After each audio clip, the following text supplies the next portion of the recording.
What's up, YouTube? This is Husky Cog TNT 118 with a knife review on a Gerber folding knife or pocket knife.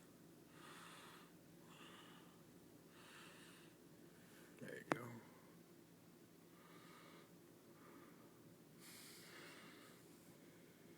Very cool. That's how you know it's a Gerber.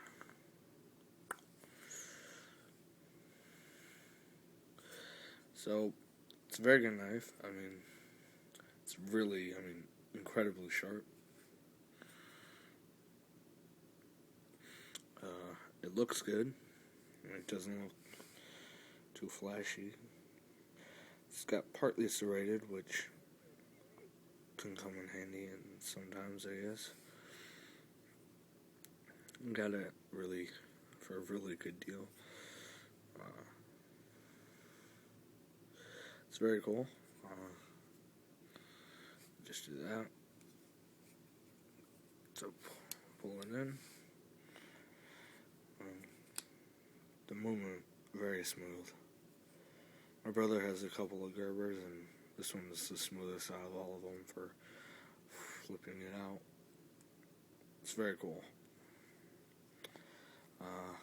So let's take a close look at it.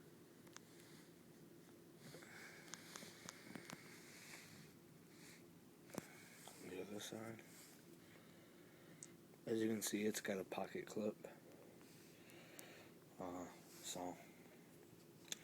Yeah, the one that my brother has is the same exact knife as this, except it's a little darker finish here, and instead of the mountain, it has a shield, because it's the tactical version. So, this is cool. Highly recommend it. I give it a 10 out of 10 for pocket knives. It's very cool. I suggest you get one if you are a collector. So, peace.